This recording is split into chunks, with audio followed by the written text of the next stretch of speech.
I get it. We want Weebo. Weebo's here. Don't worry about it. Hey kids, how we doing? So, I am solo until like 30 minutes after Polly's got some business shenanigans, IRL stuff to take care of before he hops on. But in the meantime, I mean, we do have Valentine here to co-host with me, so we are not without a second. Or El Boyfriendo, if he wants to hop in with his 2 cents.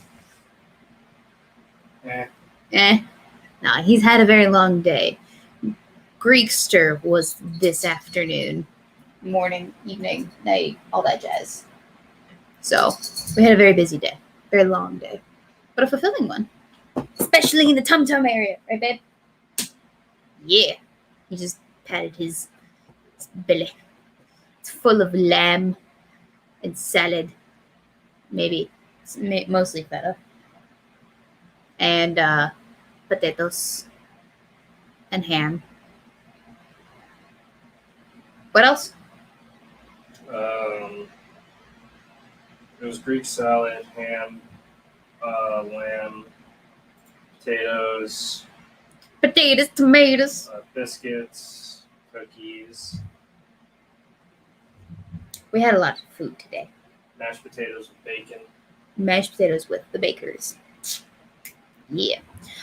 Before we get too far into the show, I just want to acknowledge the fact that last week we did get a donation from the next 6 minutes, but it was after we ended the stream. So I will read that now because reasons. So he said, I just missed your stream. My bad. Hope you enjoyed your package. I don't know if you've gotten it. Anyhow, also hope you had a great weekend. Give the kitties a big hug for me. I actually do have the package from 60. So if 60 is out there and he wants me to open the package on stream, I can do that. Otherwise, I'll save it for when it is that I am opening up packages in a video.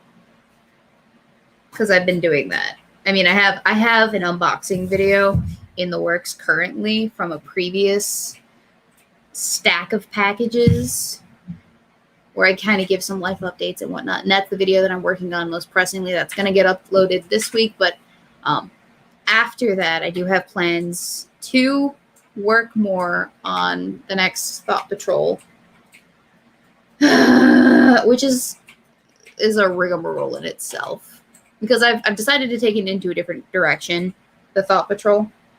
And that means that I had to rework some of the script, which is fine, but it's a hassle.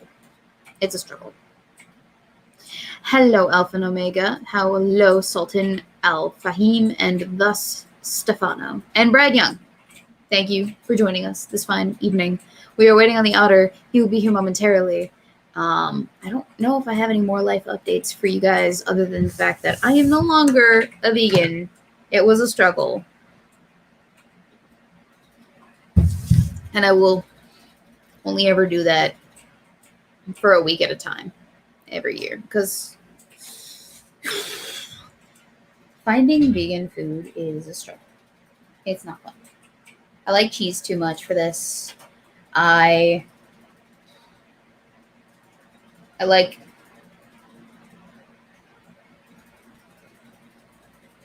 Did I say Brad Young or Brand? I did say Brad Young, didn't I? Sorry, Brandon. It's been a long day. I'm a little bit slow. I'm like 3 White Claws in. Forgive me, please. Tannhauser. Weebo looks pregnant. Well, I have a food baby. So there's the reason for that. Vegan is too boring. I love meat, says Sultan Al-Fahim. What?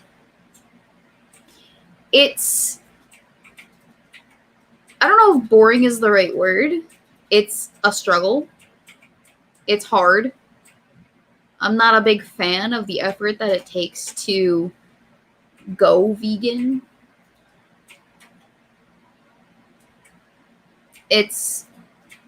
You're limited in what it is that you can eat. I mean, like, you can't even have butter. You can't even saute your onions in butter. What kind of nonsense is that? I notice you, Gulf City, Peterbilt Confederacy. I notice you. I see you. I will say that it did a wonder on my weight loss. So that was the case. Brandon, yes, I agree. you do notice yourself not gaining weight if you're limiting your diet significantly. Unfortunately, I was ravenous because of that. Like, I really wanted meat.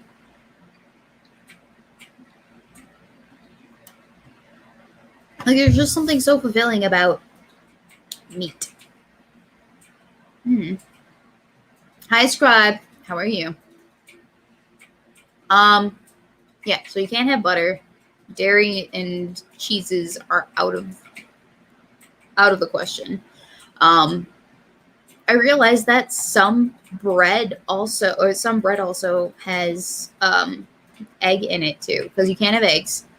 And let's see. Yeah, no, it cut out a lot of the diet. Like, I couldn't have garden salsa chips because they contained cheddar cheese in them. I couldn't have sea salt and vinegar chips because they had, I guess, buttermilk in them or something, which of course is a dairy, which means that you can't eat it, unfortunately. Like, sour cream is out of the question because dairy. You can't have cream cheese. So on your bagels, you have to have something else. Some bagels are also not vegan, believe it or not. It was hard having to constantly check to make sure that you weren't fucking shit up. Yeah, no, I think the biggest struggle was definitely finding cheese substitutes for what I couldn't eat. It's like a lot of the recipes that I found, a lot of the vegetarian recipes that I found called for some sort of dairy-based product in them because you use dairy a lot in cooking in some capacity. And that's a bitch. Like, I make a lot of pasta dishes. And the creamy sauces, like the Alfredo sauces, you have to figure out a way to make them without milk. Without cream, I should say. I made this fancy Alfredo, shrimp Alfredo, because were allowed to have certain shellfish and whatnot. I made this fancy shrimp Alfredo, but I had to substitute all of the milk products, and finding substitutes for those were a hassle because not every grocery store carries the dairy-free substitute product that you want to use in your cooking. So I'd have to get like the fake sour cream from the Mariano's, and then if I wanted the not cheese, I'd have to get that from Target. And then if I wanted the I don't know, the cream substitute, I'd have to get that from, I don't know, Jewel or whatever. And it's a lot of effort to go and find those ingredients, but also to find out what you can substitute for those ingredients as well. A lot of the creamy sauces that I would make for foods required this thing called miso, which is, I guess, a soy-based kind of additive to products to kind of thicken the sauce. I'm not entirely sure what it was supposed to do for the food, but it went into the food. And I don't know what it is. Miso. We're going to look it up because I'm curious. Miso is a traditional Japanese seasoning produced by fermenting soybeans with salt and koji, and sometimes with rice, barley, seaweed, and other ingredients. I mean, it wasn't bad, but I haven't the foggiest what you're supposed to do with it. So I just, to make the Parmesan Alfredo sauce, I mixed the fake Parmesan with the miso and the sour cream to kind of get that consistency and that taste. And it worked out well enough, but that was trial and error. And if you mess it up, then you just kind of got to put up with it. So that was interesting. I will say it was a learning experience in the kitchen. I don't know if I would want to do it for 5 days straight, much less the rest of my life. I guess I guess if you're going vegan for the rest of your life, it does get easier because you start to collect that knowledge and be able to use it, much like one does over the course of time for their entire life regarding just normal cooking food. You accumulate knowledge of the kitchen over a long period of time, but if you're just gonna cold turkey go vegan, it is a lot of front loading, all of that adjustment in knowledge. And it's like a slap in the face. Not a slap in the face, but it jolts you.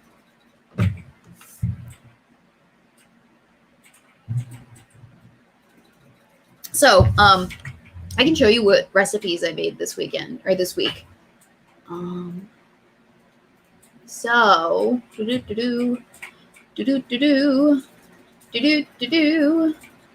let me just pull those up. And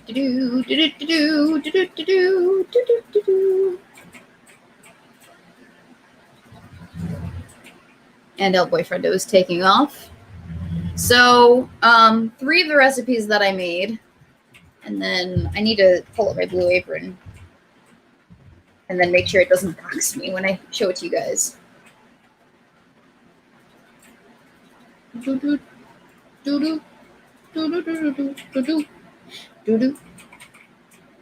Oh shit.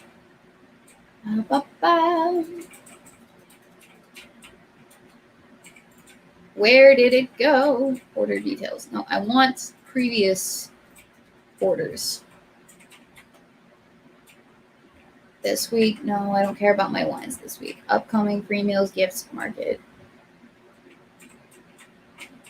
Oh, they're not going to let me look at what I previously ordered? Okay, so El Boyfriendo and I have been doing the whole Blue Apron thing. And it's basically where you pre-order the food that you want to make for that week. You kind of decide on some recipes. You can do the 2 servings recipes or the 4 serving recipes. I think it's 4 of the 2 servings and then 2 of the 4 servings. And then you can also tack on wine if you really wanted to. Wow, I can't go back and see which recipes I liked. Actually, you know what? I have the recipes here written down. So, because they send you these graphics, these gigantic graphic cards of the thing that you made. So I guess we'll talk about the first recipe, which is this fresh basil, fettuccine, and yellow tomato sauce. And the things that I had to sub here are the butter, the grated Parmesan cheese, and the half a cup of cream. So I used some fake Parmesan cheese, some fake butter, and this fake cup of cream, and then some miso to kind of give it that fettuccine yellow tomato sauce-esque consistency. And it was quite good. It was quite good. The noodles, I will say, were a little bit difficult to separate because they came refrigerated and knotted together, which I don't know why they would do that. But they were knotted together in this tiny plastic package, and separating those noodles was its own whole project. So that was not super convenient, but it worked out in the end. I added shrimp to this because I was like, you know what? Why the fuck not? And that was good. That was very good. And then they sent me the wrong recipe. They sent me shawarma spiced tilapia, which is not what we had. We had a different shrimp dish. And for whatever reason, they sent us the wrong information card or the wrong recipe card. So I didn't actually make the shawarma spiced tilapia, although it does sound delicious. So what we had instead is, and let me pull it up, it was another fish dish. Mm-hmm. And see, the application on your phone does show you the previous recipes, but not the website for whatever reason. We had lemon caper shrimp. So it was well, it was lemon flavored and caper-y. And then they had orzo and zucchini and tomatoes as the kind of base that went along with the seasoned shrimp. And the thing that I had to sub for that was the butter and the fromage blanc, which was, I didn't know what fromage blanc was, but it's literally just white cheese in French. So I had to synthesize a substitute for that. And I think that was the meal that I did the Parmesan, the grated Parmesan, the fake grated Parmesan, the miso ball, and the sour cream all in one. So that was a very interesting experience for me. I had to microwave it a little bit and then just kind of whisk it up. And that worked out pretty all right. And then I can show you what else we worked on. We ate.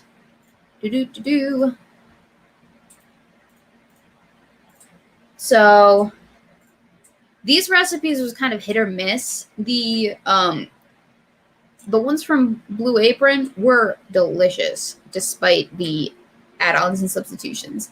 The baked sheet pan ratatouille was not delicious, and I think part of the reason why was because I added too much rosemary, and I didn't peel the eggplant, which I've never made eggplant before, so I have no idea how to actually treat it.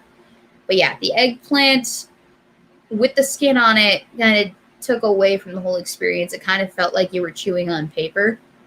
So next time I cook eggplant or make ratatouille, we're going to just nix that straight off the bat. And then the polenta.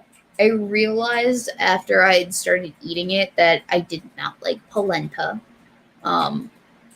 Despite the fact that I tried to kind of spice it up a little bit. I added some more fake mozzarella cheese and a little bit of honey to kind of give it a sweeter-ish flavor, but even that didn't make me enjoy it, so I just tossed the whole rest of it out after I was finished cooking, and I ate my version of the ratatouille. But yeah, definitely too much rosemary. I don't actually think I know how to cook with rosemary. It feels like you're eating a whole bunch of tiny little sticks, and they're not very easy to chew. I got to figure out what I'm doing wrong with the rosemary, because it wasn't enjoyable in the ratatouille. And I know that if I made ratatouille in another way, in the more traditional way with the pan, the skillet, probably it would taste a lot better. And I don't think a traditional ratatouille also includes rosemary in it, if I'm not mistaken. I don't think so. I don't know, but we'll see. Anyway, so the sheet pan, obviously you would cut all the vegetables up instead of the traditional ratatouille where you would just cut them and slice them and then just kind of put them in a circle around each other, like a very tight circle in the snow pilot. Weebo Jones, you treat rosemary like a bay leaf. Ooh, well, now I know that. Now I know that. All right, cool. Yeah, I definitely added way too much, and I did not enjoy that. I think the next time that we have ratatouille, I'll definitely steer away from the polenta. That was disgusting. Also, I had too much eggplant. I had a lot of eggplant. It was humongous. And I have no idea how to treat eggplant, so yeah. Danger red. Yeah, the polenta was disgusting. I hated it. And that was my consensus about the sheet pan ratatouille. We had that last night, and then the night before we had whole roasted cauliflower and tahini sauce, which again was not fantastic. So I do like cauliflower. I roasted it in a Dutch oven in the oven for like an hour. And I guess apparently I added too much lemon to it because a boyfriendo did not like the fact that I added too much lemon near the end there. I just kind of drizzled that on a little bit. But the tahini sauce was disgusting. It had a weird aftertaste to it that neither of us really liked. So I ended up dumping the rest of it. Because I don't know if you know this, but like tahini paste, at least the stuff that I got, is basically a sesame seed based oil and gunk. That's the best explanation I can give you about the tahini paste. But there is a lot of it that goes into the tahini sauce. And it does not taste good in large quantities. So I had to really water it down with water and lemon juice to get it to a more edible consistency. And even that didn't really help it. Like the sesame seed taste was too overpowering. So we ended up not enjoying that. The one that we did like, and this was our third night as vegans, was the horchata with creamy carrot miso sauce. So we didn't actually use I couldn't find vegan horchata. So I had, or any horchata, to be honest, which is like this weird circle-y type pasta thing. Couldn't find it. So I ended up using, what is it called? Chickpea rotini instead. A whole package of chickpea rotini, and just taking the carrot sauce and drizzling that all over it. And it was really actually very good. It was very good, very sticky though. You had to put it in a blender after like simmering it and boiling it on the stovetop for a significant amount of time. And then you put it in the blender, blend it up, and then you pour it all over the pasta. And it was actually really good. I'd make it again. It was not bad. The cleanup was atrocious. Luckily, I didn't have to do that. Right, babe? Yeah. But it was very good. I forgot to mention with the whole roasted cauliflower, because this is technically a side dish, I also included some vegan mac and cheese because I was curious. I was like, all right, let's try at least like one fast foodie type snack item with our vegan shenanigans. And we ended up trying the vegan mac and cheese, and it was disgusting. It was bad. The cheese had this weird aftertaste, and it was it wasn't a cheesy consistency. It's like slimy, if that makes sense. Yeah, not my groove. Yeah, no, that was a bum night food wise. It was kind of a disappointment. So out of the 5 nights that we were going for the vegan food stuff, I cooked all 5 nights. 3 of those meals I would eat again. 2 of those meals, not so much. Yeah. I tried, but nope. Not everything worked out the way that I wanted it to. Because I like to try new things. So I'll try anything once, food-wise, see if I like it. If I don't like it, I don't have to eat it again. Now I know, but you don't know until you try. I really thought that I would like the cauliflower, to be honest, but that did not work out, to my surprise. Because I don't know if you guys know this, but cauliflower gets cold really quickly. It does not retain heat very well. It goes from 400 degrees to room temperature in about a minute. So that was a disappointment. So you had to eat it really fast if you wanted to enjoy it. And what else? Oh, so for a snack, I also bought vegan cookies, so vegan chocolate chip cookies, which were delightful, by the way.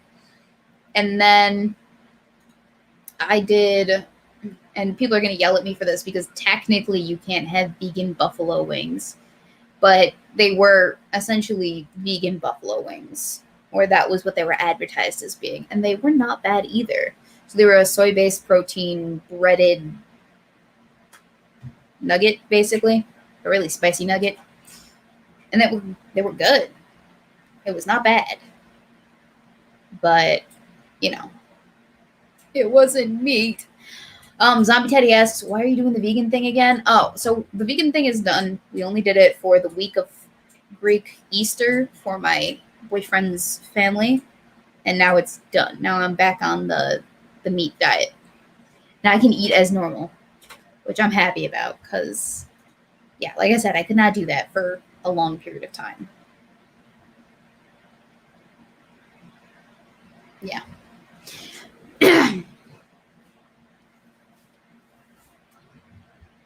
And it mushes really fast. Angron, the angriest boy, says, yeah, the cauliflower does mush pretty easily once it's been cooked for a significant amount of time, which makes it easy to cut, but it also makes it really fragile. Like, it's fragile to begin with as a vegetable, but if it starts getting cooked, it's brittle, I guess, and fragile. Yeah. Zombie Teddy says, I'd break up with him. Oh, I did it of my own free will. It was not mandatory for me. I did it because I'm the one that cooks in the household, and I am a generous girlfriend. Plus, I saw it as a challenge. Are you okay, dear? You okay? What's wrong? That's my foot. Why are you sniffing my foot? Come on. Come on. Hi. So, yeah. So, we're back on the normal schedule. We're back to eating normally. And thank God for that, because I would have been sad if that had continued on. Valentine wants to say hi, everybody. Valentine, say hi to the people. Come on. Come on. She's doing all right. She just got her stitches out, by the way. She's a happy kitty. We actually thought we thought that she had like a lump in the back here, and little did when I brought it up to the vet, he goes, you remember you asked us to put a microchip in there, right? And I go, oh, that's what it is. He goes, yeah. So I had a dumb Weebo blonde moment for a hot second. My cat doesn't have cancer. She just has a stupid owner. Remember how I found the lump in her back? And I'm like, what the fuck is that? It's the microchip. I'm a dum-dum. Mm-hmm. So, yeah, she's good. She's healthy. Her eye is clearing up really nicely. And she and I think Meowschwitz are getting along better. Yesterday, I watched them, I think, playfully chase each other around the house. So it is my hope that they are becoming fast friends. Fingers crossed. She still has the most amusing way of moving her tail into my face. Yep. So there's that. Angron, the angriest boy, says vegan stuff tends to be really expensive too, more than whatever it's pretending to be. Yeah, no doubt. Yeah, it is expensive. Glad we're not doing that anymore. Because, no thank you. What, you coming back up here? I get it. You're lazy. Hop up. Hop up. Hop up. Hop. Come here. Come on. If you want mommy's hand, you gotta meet her halfway. Lion says they plot against you, Weebo. Yeah, I guess. I can see it. Yeah, Meowschwitz, Angron, the angriest boy. The other cat's name is Meowschwitz. That is what El Boyfriendo named his cat. That was his decision. I was the one that named Valentine Valentine. Yeah, I know. I'm aware of what it sounds like. I'm aware of what it looks like. I'm not sorry. That was not my decision. I'm just the one that has to put it on the health insurance, the pet insurance forms. I would have loved to have seen the faces of the people confirming our insurance claims for Meowschwitz when we got her spayed, because they would have had to have seen the name and put it somewhere, right? In order to like determine whether or not to accept the claim or not. Yeah. I don't know. I just find it amusing. The image of someone from Nationwide going, all right. Here we have a spaying for a cat. Let's see if it's called Meowschwitz. The fuck? Do I have to confirm this? Okay. All right. Cool. Let's go. All right. Yeah. But I guess it's not the worst thing that anyone can name their cat. I'm sure there are a whole bunch of worse things. that you could name a cat. Or any animal, to be honest. I can't think of anything, but yeah, if you have a worse name than Meowschwitz, let me know. Excuse me. I'm sorry. I was the one that had to submit the health insurance claim forms for Meowschwitz. And her name is beautiful. It would be elegant if only it didn't sound like a cat concentration camp. Well, that's what it was meant to sound like. Adolf Hitler. How about that for a cat name? That's the next one. Oh no. You shouldn't have said anything. Thanks, guys. You've gotten us in a lot more trouble. I can't wait to submit paperwork for that cat, too. Yeah.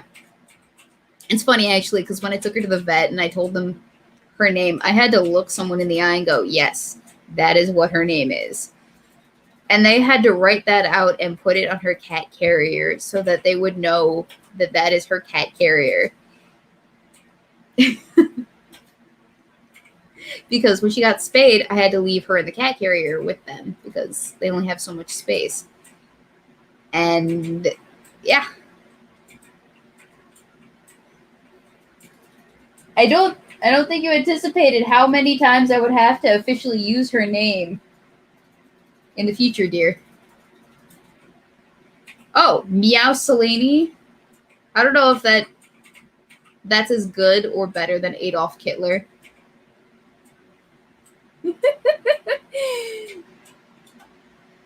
Adolf Hitler. I can't get over how fantastic of a name that is. Yep, that's the next one. No. Already confirmed. I'm sorry, I don't make the rules. What about Meow Zay Tongue? Or I Chairman like Meow? I like Adolf Hitler. What about Chairman Meow? About Kit Jong-un. Kit Jong-un. God damn it. Chairman Meow, like Chairman Mao. Great Smithsonian, or Smithanon. I don't know why I can't read today. Great Smithanon. I used to have a cat named Merlin because he was a big fluffy Persian who disappeared whenever someone entered the room. A friend of mine had a cat named Scat Cat because he was a little shit.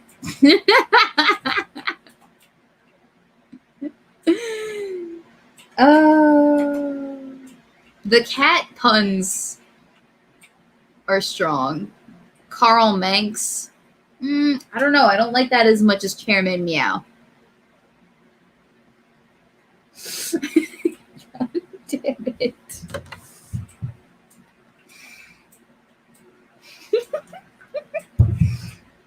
I'm just thinking about an entire army of cats. We have one named Chairman Meow, one named Adolf Hitler, one named Meow Zaytung. Oh, Fidel Castro. No? That one's good, but I like Adolf Hitler a lot. Yeah. How about Kit Free Dahmer? I don't know. We're moving away from the fascist dictator aspect of this. I feel like we have to keep on point. Oh, hello, other Kit Kat. Where are you going? Oh, are you leaving me? Bye. Okay, the idea is growing on me, but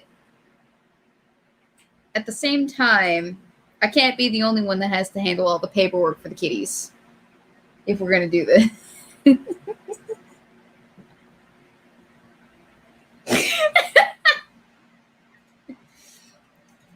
Blake Hanley says, I named my first cat Oreo since she was a tuxedo. Yeah, see, those are normal names. Blackie and Whitey and Oreo. And well, Cole was named Cole because he looked like charcoal when we found him. And that's a pretty normal name scheme. What we're doing now is kind of blasphemous. It's not blasphemous.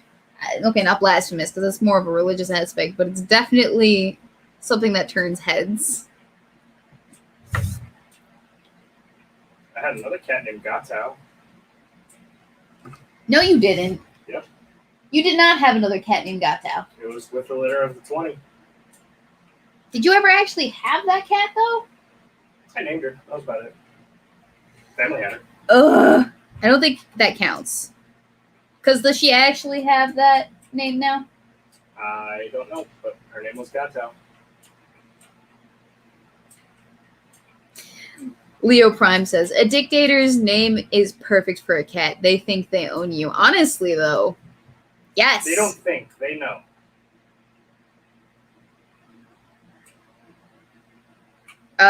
We got another one.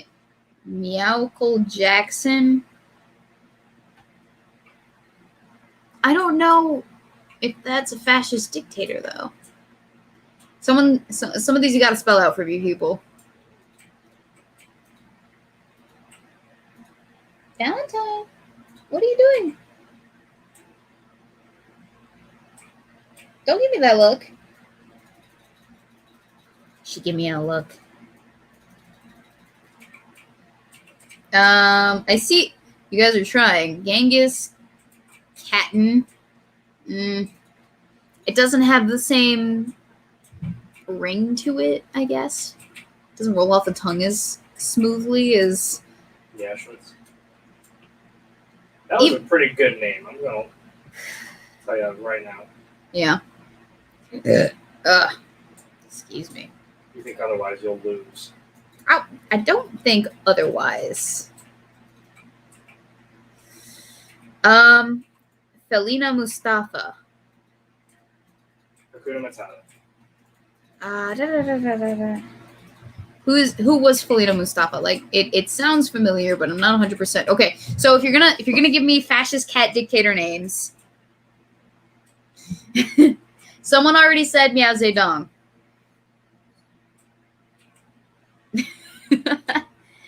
Ted Kaczynski. Okay, I like that one better. Brad Young.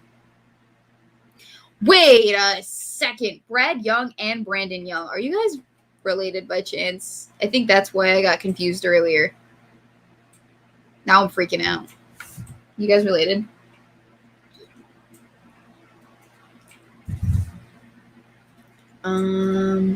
Meowkle Myers. Not quite a fascist dictator, but you know what? We'll see. Let's look up some fascist dictators. No, because that's taking us into a different direction, a serial killer direction, and I kind of want to get, I want to lock down the fascism aspect of the cat names, just because. I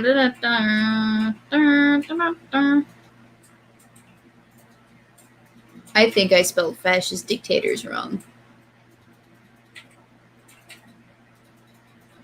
I definitely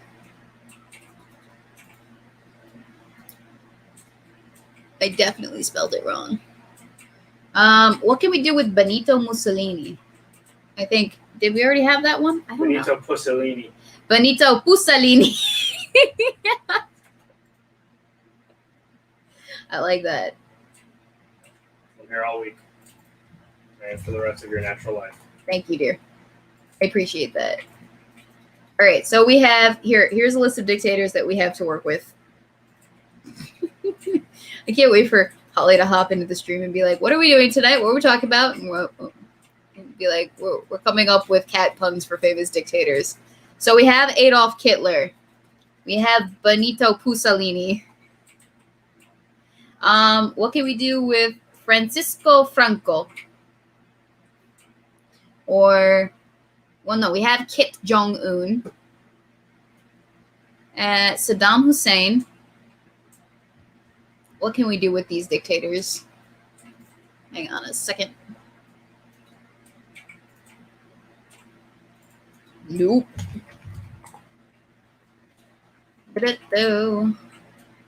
Pol Pot? Pol Pot. That's a dictator? None of these. Okay, like the only. Okay, so when I think of fascist dictator, the picture that I think of, for whatever reason, gives me like severe "I'll fuck you up" vibes. Juvenal Habyarimana doesn't give me "I'll fuck you up" vibes. Kim Jong-il does not give me "I'll fuck you up" vibes. Okay, so for Kim Jong-un and Kim Jong-il, we could do Kit Jong-un and Kit Jong-il. That'd be funny. I'm not getting a "fuck you up" vibes from Yahya Jammeh. Let's see, who else? And I think it's because they're smiling. You know, I don't know. When I think of dictator, I think hang you by your neck and throw you into a concentration camp. I don't know. That's just kind of what I get. Idi Amin for which of these dictators? Oh, Idi Amin. Yeah, I can see it. Some of these you'd have to really think hard about. And these are only like recent famous dictators. We haven't even approached like historical famous dictators. And I guess that depends on what you would consider a famous historical dictator. Like Genghis Khan probably counts. Maybe Julius Caesar. Maybe. Yeah. I'll give it. He was a little bit of a dipshit. Maybe a couple of the kings of Britain. How do you get stabbed by your best friends? I don't know if at that point they were his best friends, dear. Well, not at that point. They stabbed him. Yeah, but they weren't his best friends at that point. So then he wasn't stabbed by his best friends. No, you. I'm kind of drawing a blank on the rest of the historical dictators aspect of this conversation. So, unfortunately, we shall have to move on. If you guys have better cat names for this, let me know. Because, I don't know, this is a fun topic to come up with, but I am running out of steam, it seems. Let's see what else we got here. Do-do, do-do, do-do, do-do. You know, I didn't come prepared. I thought at least we'd have until 13 minutes ago for Polly to hop into the chat, but it seems we're going to have to do this lonesomely.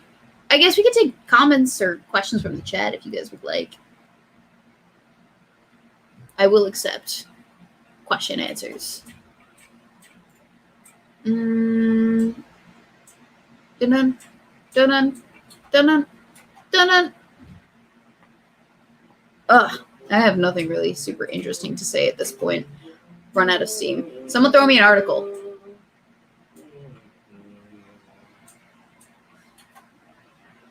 Panic. See, this is why I only keep like 1 hour shows where I know that I'm not going to be like, okay. So the Weebo Lives, I come prepared. I have material up front and I'm ready to go. I have a lot to say. But when we do cocktail hour, it's just kind of a give and take, you know, we jive. That's why if I'm by myself, I'll keep it to an hour. If I'm not by myself, me and Polly are on together, it's 90 minutes or 2 hours, or it could even probably go into 3 hours because I have someone to kind of jive with. If I have someone to kind of backboard ideas about or conversation topics about with, it's not a big a deal. But if I don't come prepared, I don't come prepared. Apartment stories. Actually, You almost burned the apartments down? I think I told them that story already, but I'll tell it again if they really want to hear it.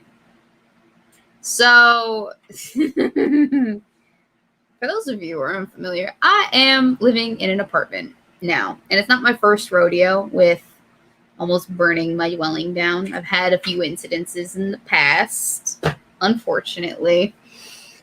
Back when I lived at college with Balik and Magnus Pater, we did a lot of cooking quite frequently. And the fire alarms were very, how do you say, sensitive? So they were sensitive, and the slightest amount of smoke would set them off.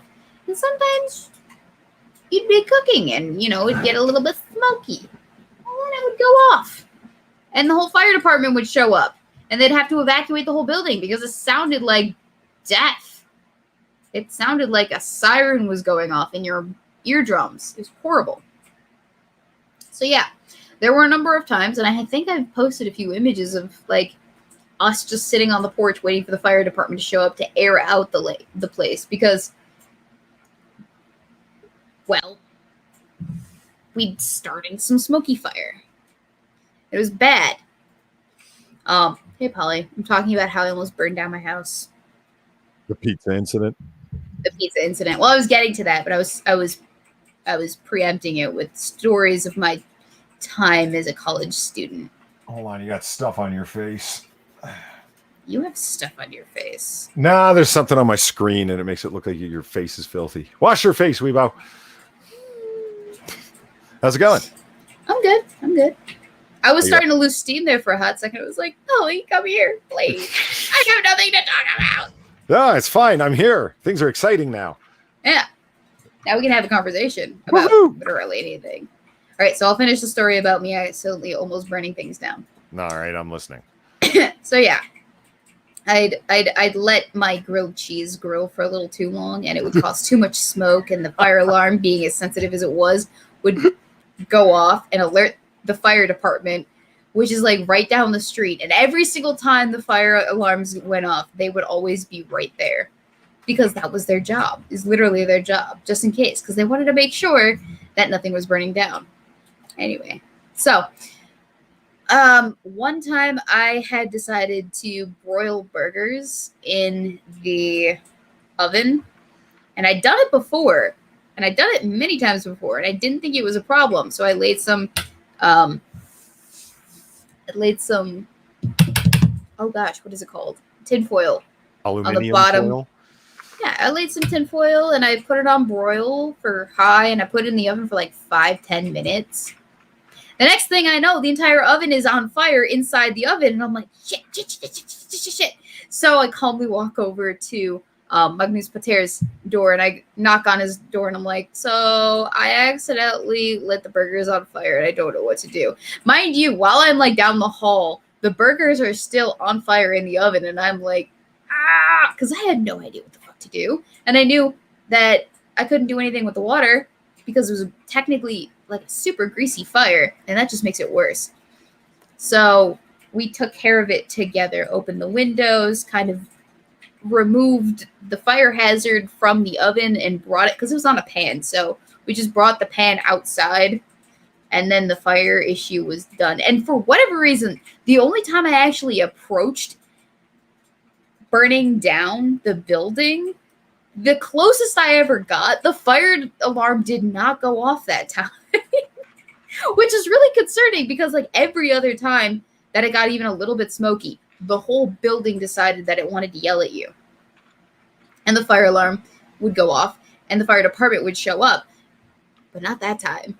Not the time that there was an actual fire in the oven.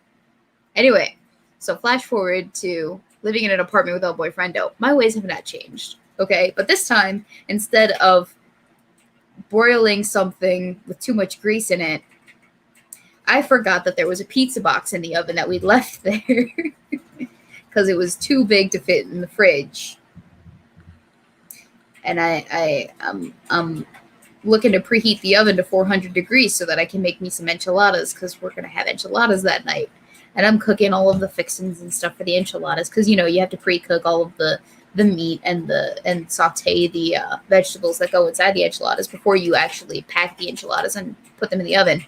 So I'm doing that. And I notice it's getting super smoky in the apartment. I'm like, what the fuck? None of what I'm cooking here should make it this smoky. I mean, I know that I have chorizo, but it's not that hot. Mm-hmm. So then I eventually open the oven because I'm like, oh, maybe there's something in there that's burning. And I'm like, oh, shit, that's right. There's a pizza box in there when I finally see it.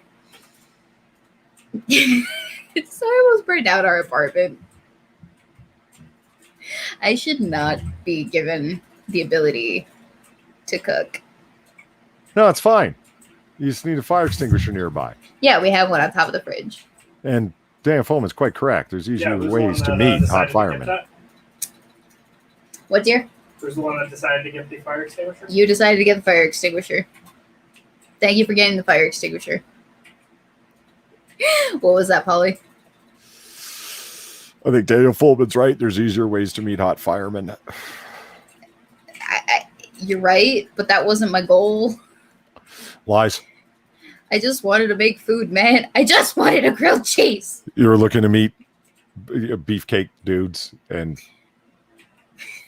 Well, we actually made the joke. We're like, all right, so we're going to have to start having brownies like sitting around for the firemen when they come over inevitably when I was in college, because they would get called often enough to the place, to the house, that we were like, we need to make this up to them for some reason. Because literally every single time they have to park their happy asses right in front of the building and check it out before they can turn it off and let everything go. Hot fireman, I see what you did there, Paul. Yeah, get it? Because they're on fire. I see what you did there. He started it. He was talking about commie cat name puns. I got puns on the brain now. Oh, wait, you were here for that? No, somebody brought it up in chat. They said come up with a... Oh, yeah, now that you're here, you have to come up with a fascist dictator cat pun name. So, like... Vladimir Lenin. Vladimir Lenin. I don't like it as much as Meow I don't like it as much as Mao Zedong or Adolf Hitler, but it'll do. A fascist dictator or a communist? Any dictator. Benito Pussalini is another one. Ooh. You know a great commie dictator name? There's got to be some way to make it feline. Kwame Nkrumah. Yeah. That sounds like a Sith Lord. It does. The dark powers of Kwame Nkrumah. Like it sounds of it. And he was a lethal bastard, no question. Yeah. But it's okay. You know, it was in Africa and it was after colonization, so well, it's fine. I've never heard of him. You never heard of Kwame Nkrumah? No, I've not. He ran the country with an iron fist for a few decades. Nope. Oh, all right. Sorry. Nope. Well, let's just get Ghana on your radar, man. Sorry. I didn't mean it. I tried so hard. We got so hard. Are you getting another cat? No. So we were on the topic of this because we were talking about Meowschwitz's name because it came up in chat because I brought it up. And chat was like, what the fuck? And I'm like, yeah. And then the conversation spiraled into one about coming up with a whole bunch of cat pun names for famous dictators. And so that's where we were before I started talking about how I accidentally lit that apartment on fire. Well, Brad Young brings up Pol Pot and says, tell her about Pol Pot. You know about the Khmer Rouge and Pol Pot in Cambodia, right? He's on the list of famous dictators that I looked up for this game that we were playing. Yeah, well, dictator's one word for it. Mass murdering psychopathic warlord is another. Oh, boy. His name doesn't even sound that intimidating. Pol Pot. Come on. He was whacking out people in mass graves for wearing fucking glasses because they were part of the revolutionary intelligentsia that were stopping the revolution. Seriously. For having glasses. Yeah, I'm not even kidding. Amongst many other pieces of insanity. Yeah, that's someone you don't want in power. Yeah. What a nutcase. Yeah, well, you got to do what you got to do to. Another thing that's advantageous about it is that, like, when you start, being able to name enemies everywhere, and you can just point and say, like, that's a counter-revolutionary, they end up in jail interminably or against the wall or, exiled or whatever. It's a way to get rid of all of your political enemies inside the country, solidify your leadership. There isn't a single tin-plated, tin-pot dictator that hasn't tried that or done that. I mean, including de Gaulle. Not that he was on the level of Pol Pot, but just saying. Okay. So I don't know if you saw it, but on Twitter earlier today, I came across something. It's basically a TikTok trend of people going and making the argument that Professor X should have just made people stop being racist with his brain, with his big brain powers. You know, like where did this what? This is on TikTok. It was a conversation that was being had on TikTok. Essentially, they were making the argument of, okay, so because Professor X has the ability to alter states of mind and such, you know, like make people do things that they wouldn't otherwise do. Like that's a dangerous power to have, right? Obviously. But because he has that, it is his responsibility as that party to stop people from having these racist thoughts, or just like eradicate all racism in the minds of people. So he could have gotten rid of all of the anti-mutant sentiment that was everywhere. Was that the idea? I don't think that was the original intent, but the idea was racism, just racism. I don't think that they were thinking about it that deeply. You mean they weren't even connecting it to the universe? I don't think that they were. They were just fantasizing about a way to get rid of all the phantom racists that they imagine are hiding under their bed at night. Mm-hmm. Yeah.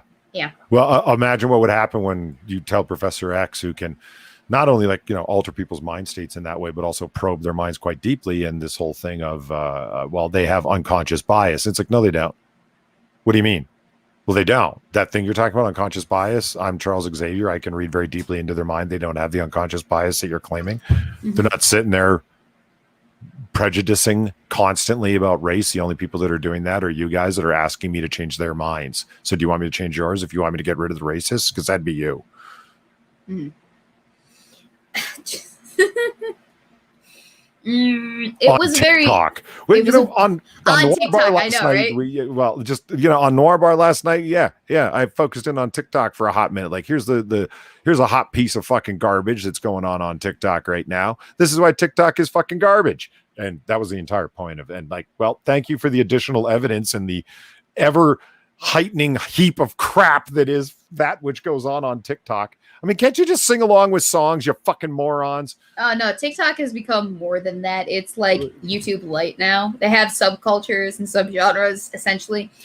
There are people that just use TikTok as like a sounding board or a sounding off board for their different opinions and whatnot. And then people who essentially would respond to that TikToker's TikTok in kind, like in the old school response video fashion. Yeah. So it's going the way of how I think most video platforms would if we had enough data on video platforms to actually make that comparison. People without any creativity end up focusing on other creators because they're morons, never left high school, and can't do anything other than make fun of people in really lame ways, hoping the crowd says, yeah, you're cool. Yeah, there you go. You got it. Gotcha. Mm-hmm. But they were, okay, so you can have a conversation on TikTok, not just in the back and forth video sense, but there are also, if I'm not mistaken, comments that you can leave for people on the TikToks themselves. So you can have like a lively debate in the comments of a TikTok about a subject material. And that's where a lot of this discussion regarding Professor X was happening. And it got to the point where people were challenging the idea of, okay, so you want Professor X to essentially take away people's free will. And the people go, well, yeah, because it can stop racism. And the people were arguing, well, okay, but that's essentially just fascism with some comic book fantasy attached to it. Like, you are literally forcing people to think one way. And they're like, yeah, so what? Yeah, but they had those. It's called political re-education camps throughout the Soviet Union and through Cambodia, by the way. Yeah, but think about how easy it would just be if you could just zap someone's brain to not racist settings. I'm like, but most people do already. To set that precedence. It's dangerous to set that precedence. To just determine what is and is not an okay thought. And how do you even agree on what is and isn't racist? Because I sure as hell don't have the same perspective on what is and isn't racist as someone who thinks getting rid of menthol cigarettes is a targeted anti-black thing. You know what's funny about that is that menthol cigarettes, they say flavored cigarettes, but they talk about menthol cigarettes. It's like, oh, well, they're targeted at African Americans because African Americans smoke a lot of menthol cigarettes. And it's like, yeah, they do. You know who else does? Me! And you feel targeted, Polly? Well, no, I don't. But the thing is going to be like, motherfucker's going to be, where's my menthols at? Do you think like the black folks are going to cheer you on? Ta-Nehisi Coates, who doesn't smoke, is going to cheer you on because like anything that's like, yeah, that allows them to continue his race hustle. Everything's racist in that guy's mind. Because his income and livelihood literally depend on it. So of course, someone like of that ilk is going to think it's a great fucking idea. But the majority of African Americans who smoke menthols, do you think they're going to be happy with that? I mean, I'm not happy. I want my fucking menthols, yo. No, I don't anticipate they would be. But I don't think it's a racist. No, it's not. It's just it's not racist. Is what we need to come up with something.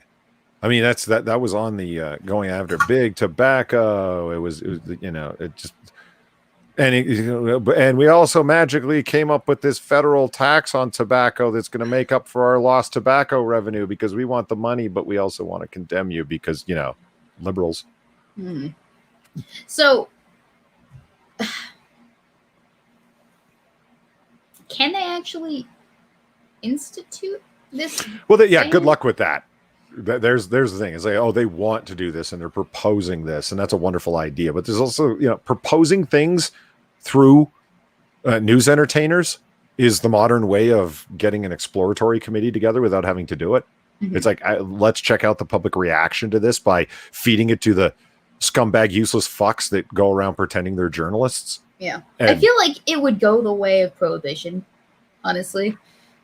Because let's be honest, you ban a substance, it's going to find its way into the hands of the people that desperately want it, regardless of if it's legal or not. Well, it's a good thing they already have a Bureau of Alcohol, Tobacco, and Firearms. Tobacco! Oh. But yeah. Is the whole idea of getting rid of menthol just to reduce the amount of people smoking? Because menthol is like a flavor that people default to?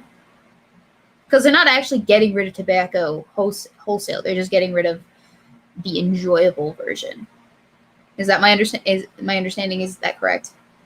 The two justifications for it that I've heard, but they're from fucking news entertainers. So who the fuck knows? That's like the crazy drunk down the street telling you something. You should take it with a grain of salt. Yeah. It's disproportionately marketed at children and people of color. Therefore, it's bad. Like, because cherry flavored, grape flavored is marketed at children. And the Negroes love their grape and menthol. And it's like, wow, you guys are fucking racist. Holy shit. Like, we need a tax on what? What do you want to tax next, Nancy Pelosi? Fried chicken? Watermelon? What else are you going to aim at? Oh my like God. What other ugly fucking story? It's like I cannot fucking believe that you guys are like doing like that's the oldest joke in the world. Black smoke menthol cigarettes. Is it really? Absolutely. I didn't know that was a thing. Oh, absolutely. It was a fucking joke on Dave Chappelle's show when he was doing Urban Jeopardy. It was one of the questions was African Americans smoke menthol cigarettes because, and one of the people was like, Dee! And he's like, I don't know. And Chappelle is like, that's right. The correct answer is I don't know. Because why? Why do black people like smoke a lot of menthol cigarettes? I don't know. It's who the fuck knows? I don't know. I do. Why? Because it's refreshing and minty, and I like menthol. I don't know. That's the best explanation I can give you. Why is it more popular with black folks? Who the fuck knows? Is it being unfairly targeted at them? What? I don't understand. If a demographic is into your product, why wouldn't you market it towards that demographic? I don't get it. Did you make them want it? Come on. So is it just the flavor of menthol, or is it all flavors? As I understood it, it's flavored tobacco in general, like cherry and Really? whatnot. Yeah, as I understand it, but go ahead and correct me if I'm wrong on that. But that's what I thought. But I haven't really. got the impression it was just menthol cigarettes, because everywhere I looked, I was like, okay, menthol. And Actually, Zombie Teddy brings up a great point. He says, I never liked menthol. It's like smoking a candy cane. I've heard that line again and again, like smoking a candy cane. Yeah. But when you're on campus with a whole bunch of graduate students, a whole bunch of undergrads that swear they don't smoke, but go around all day bumming cigarettes from all their friends and strangers too. Because if they buy a pack of cigarettes, then they've, one, committed to being a smoker. And like, I'm just a social smoker, which means everyone else subsidizes your addiction because you're either too cheap or don't have enough of a spine to admit that you're a fucking smoker and just buying a fucking pack. But the great thing about having menthol cigarettes is that it'll say, can I get a cigarette? And then you say, they're menthol. And they go, oh, never mind. It's great. Interesting. It's like ordering anchovies on your pizza. It's the smartest thing you can do when you have roommates. If you like anchovies, because then everyone leaves your fucking fish pie alone. You're so aggressive. I can tell that this is really getting to you, Polly. You really don't like the idea of menthols being banned. I don't like it's not even the idea of menthols being banned. It's people who habitually bum cigarettes. That annoys me more than anything. I don't think the menthol ban's going to go anywhere. If it does, I'll be surprised. I only give it like a 65-35 chance of working. Or no, 60-40 chance of working. A little better than 50-50. There'll be an injunction against it. And it's like, do you even have the power to ban by... I mean, I guess you do. Congress can do pretty much anything, but the legislation can be immediately challenged. It's like, on what basis are you doing this? Mm-hmm. And that's a state thing. That's not a federal government thing. Fuck off. No, I don't like the idea of, okay, so I don't smoke. I prefer if, that wasn't a vice that existed, but it does, and people have that choice to make that decision. Although I do think it is a bad decision. It's not a healthy decision. I'm totally shaming you right now, Polly, for it. It's fine. But my whole life is full of shame. But let the people decide for themselves if they want to make bad decisions. That's the beauty of free will, free choice, the ability to decide for yourself if you want to ruin your life or if you want to improve it. That I like having free will. But they're the people that are interested in making those kind of arguments have a whole bunch of self-serving talking points prepared to go against stuff like that. It's not your free will that's at question here. It's the damage you're doing to society because the children who don't have a choice, who can't consent and are being influenced unduly. 2, you're going around secondhand smoking in everyone's face, causing damage to them when they chose not to smoke. So you're impacting their freedom of choice. And 3, the entire healthcare system is horribly impacted by people who smoke. Therefore, everyone has to subsidize your poor choices to take care of your health, et cetera, et cetera. But notice that those kind of arguments about impacting the healthcare system unduly doesn't really count when it comes to stuff like illegal immigrants. Ooh. Putting that thought out there. Food for thought. Ooh, you got me. You got that. I'm not going to stop till your channel's yeeted. Thanks, Polly. Moving on to the JQ. How do you feel about that? Okay, we're going to take a hot second to recalibrate, and I'm going to read this Streamlabs from the next 6 minutes. Woo-hoo. 60, I did read your previous Streamlabs. I will read it again since you were not here when I read it, because he was not here last week, and he sent us a Streamlabs after we were no longer live. So yeah, I read I it will on read AAA both of them because I care. Weebo. I don't stream during the week except for on side quest, so fight me, bitch. Okay, so the next 6 minutes donated last week to say, just missed your stream. My bad. Hope you enjoyed your package. I don't know if you've gotten it yet. Anyhow, also, hope you had a great weekend. Give the kitties a big hug for me. I actually have the package right here. I haven't opened it. I will open it if you want me to here on stream, 60. But let me know in the chat if that is the case. If not, then I will save it for the unboxing video that I will be doing at some Why does it have a point in shovel the on the future. bottom? That little sticker. This is what Amazon uses to wrap their shit. To wrap Yeah. your shit. Okay, he wants me to open it, so I will go ahead and open it if you want to read his. Yeah, well, Weebo's figuring out how tape works. I'll go ahead and I know how tape works. it opens with a knife. Yeah. Thank you. Next 6 minutes for the donation. Always greatly appreciated because it rocks. I'm having a wonderful bourbon right now, but this isn't Noir Bar. Regardless, high fives to you, my man. Sorry for missing last week's stream. Left you a Streamlabs anyway, my dude. Sorry, Biden is trying to take away your menthols, bro. Sub to Polly and Weebs. Yeah, well, I appreciate that, and I did read your donation out on AAA because I got it the next time I logged in to Streamlabs. It was greatly appreciated, man. And so enjoy the bourbon, and don't worry about the menthols because I don't think it's going to work. And now, much like ammunition and guns, good luck trying to find cigarettes in about 3 weeks because there's going to be like a run on the fucking 7-Elevens to get as many flavored cigarettes as you possibly can because Biden's trying to take away your fun. Mm-hmm. Alpha and Omega goes, well, those who like a few more donuts impact the healthcare system too. Fair point. Say it again. I didn't quite catch that. Those who like a few more donuts impact the healthcare system as well. Of course. Yeah. Of course. People that live as long as Joe Biden and Nancy Pelosi and refuse to die also impact the healthcare system.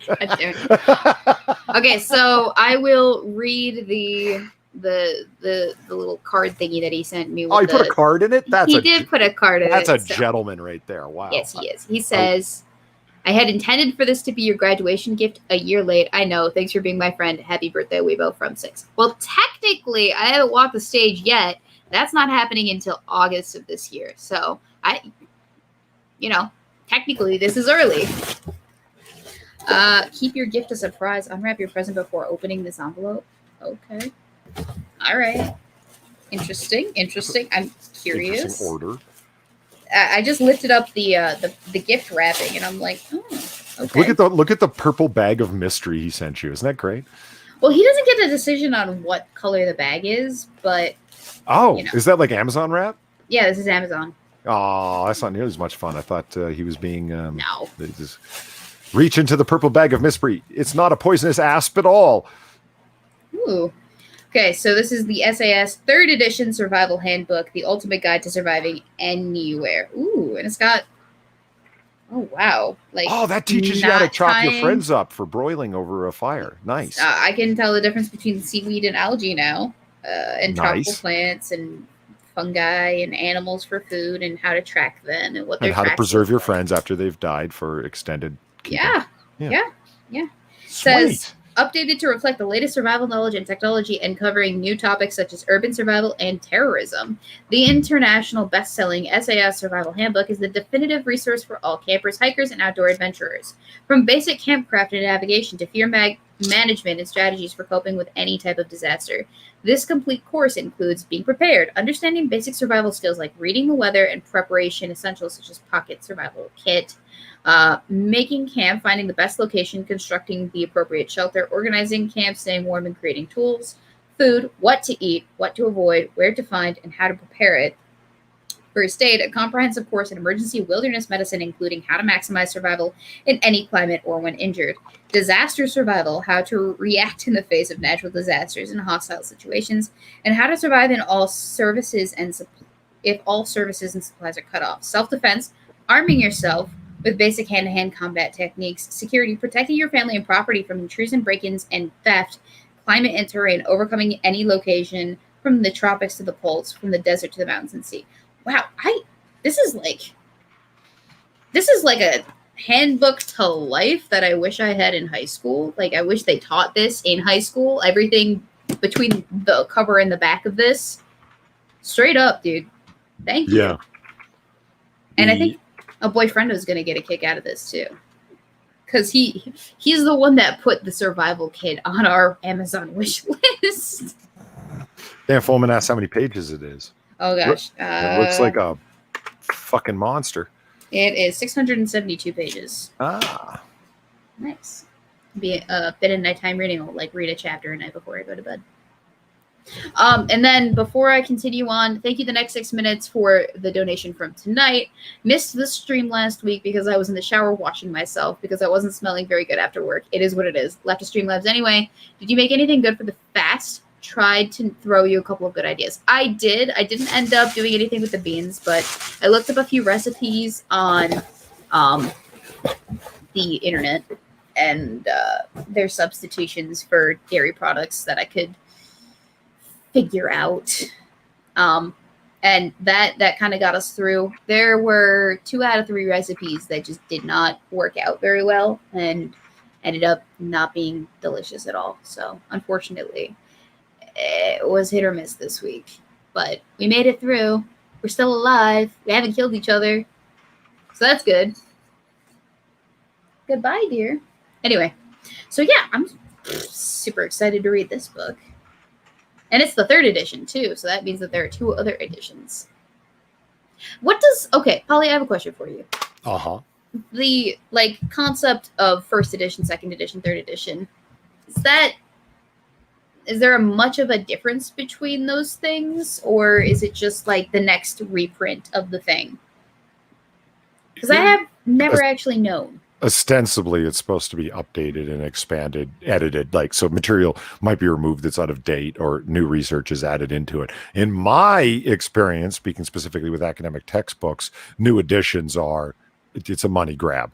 So you can't buy used, you have to buy the new edition. So it's like the 9th edition of the textbook, and they come out with a new edition every year or 2. Mm-hmm. So the professors will, and what they end up doing is switching around all the page numbers by changing the size of the graphics and the formatting and stuff. So when the professor will say from page 35 to 89 is your required reading for next class, if you don't have the current edition, you won't know what pages you need to read.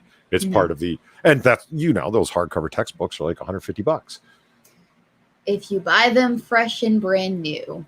Yeah. But if you buy them used, you have to make sure that you get them delivered when you need them. Because I made that mistake in the beginning of my college education where I'd buy them not new. I'd buy them used or new from Amazon. But I had neglected to think about the delivery date. And so the textbook that I wanted for class within that week wasn't going to get there for another 3 weeks. So that's super inconvenient in the beginning. Because oftentimes you don't even know what your professor is going to assign for a reading until the first day of class. And already that second day of class, you're going to have readings due. And they're like, all right, good luck. Grab your textbook in the next 48 hours from somewhere. Yeah, well, I mean, there's the thing. Is make sure you get the new textbook, and that's why they require you to have the current edition. There's nothing that I found more reprehensible than when a professor was recommending you to. They're the 3 editors of a textbook. They might have written 1 or 2 of the chapters, but the majority of chapters are written by not them. They get together with 3 of their fucking professor friends, most often professors that are at that particular campus, and they all recommend their own book as required reading because they're getting a kickback. I mean, that's a fucking racket. You're involved in a fucking racket. Mm-hmm. I had one professor like that in my entire college career, and it was my very first professor. My very first class. He was my advisor for the first year and a half before I declared my majors. Oh. Ooh. I was salty. Did you see this video over on the Twitter? What video? Well, hold on. I'll show you. Uh-huh. Okay. I just didn't have it up. I thought I could do it faster, but I couldn't. But here we are. Oh, yes. I did see this one. It's Pat. He's after Scooby. Oh my God, he's mad. He's barefoot though, too. That's the thing. He throws one rock, then another rock, and he's through that fucking window and fuck shoes. Well, okay, so look at the glass just kind of. Oh my God, he steps on it too. Yeah. And people have, gas, there's all sorts of commentary about it's safety glass, so it's broken into basically round bits and so forth. And it's I don't care. That's still fucking, this man, whatever is on the other side of this door, this man really wants to get to. Is someone fucking your woman in there? And Sinatra and I were drunk as shit last night during and after Noir Bar, and we're talking. That's when he put this up. And I was I said, I'd crack the joke, but about it being Pat going after Scooby, but like I don't want. It's like, oh, you know, all black people look the same, and Sinatra's like, fuck it, I'm drunk enough, I'll do it. I don't think cool, Pat and I don't want minds, to to piss be him off, but I don't think he minds. Yeah. Well, see, this is the thing. If you guys have never seen that clip of Pat responding to Scooby calling his daughter, that video still scares me. He wasn't threatening me, and it scared me. Like, because it's so, you can't fake that kind of righteous anger. You know what I'm talking about? Like, you can just see it in his eyes. He's like, you just come to Texas, like, and it's like, oh my god. Oh, and he's well within his rights to be that salty too. Damn right. I've called Scooby out for that, and he tried to make it seem like there was no proof of it. I'm like, there was no proof that he called his daughter's phone, and I'm like, I literally have a video of Pat holding up his daughter's phone with that message on the phone. And he tried to like sidewind out of that argument. Like, no, I didn't actually call his daughter. I called Pat directly, and I'm like, it's still not good.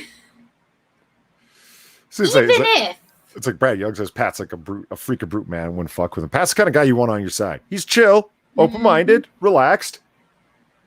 Yeah. But and why would Pat lie? Don't get on his bad side. Like, don't give him a reason. You know what I mean? Yeah. Yeah. No, what was he thinking pissing that man off? It was such a classic Scoob move. You know, like, as I understand it, it was that, you know, Pat had a phone. He upgraded his phone, gave his old phone to his daughter. So Scooby somehow gets a hold of Pat's old number, calls it up, and he leaves one of his call me before Chris, or call me, or you're going to see me before Christmas, you know, veiled threat bullshit. Like, and I mean, it's been gone over again and again on AP's stuff, but like, why did he call Inquisitor? Quiz is on his way to work, and he's getting calls from fucking Scooby threatening him and shit, like veiled threats. Like, is this your address? Is this who you are? Blah, blah, blah. Like, all leaving him voice messages. Like, what the fuck did any of these people ever do to them? Who knows? I mean, one cannot possibly understand what goes on in the mind of a nutcase like that. Especially repeating it for so long. That's what, I mean, AP's joke about it's quite right. It's like, and you thought it was over. No, it's the gift that keeps on giving, like, etc. Right? Because, like, yeah, you would think that somebody who was really angry over not being invited to a girl's birthday party would have let it go after a little while. You would think, right? That makes too much sense, though. Yeah.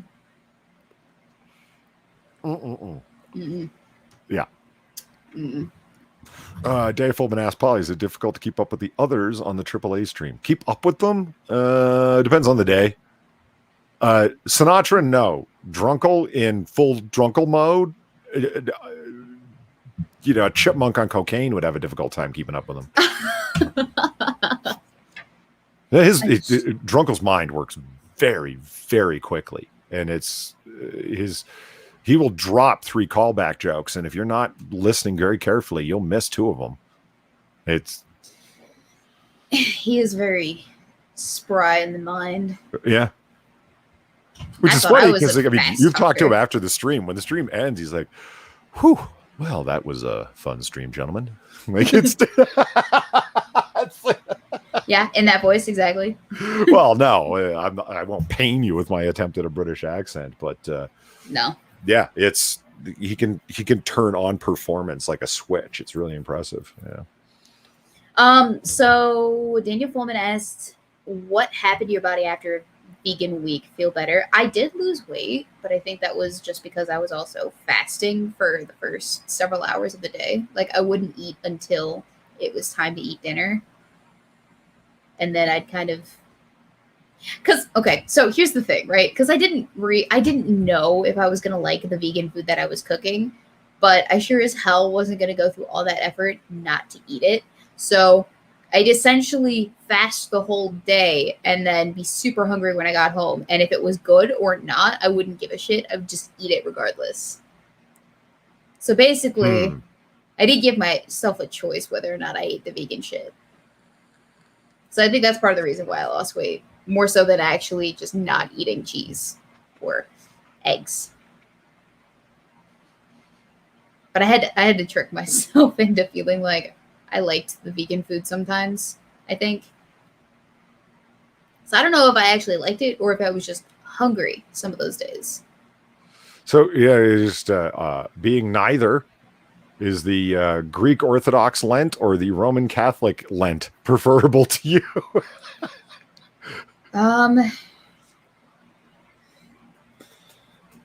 Which is the more spiritually rigorous? The vegan one. The vegan one. Yeah.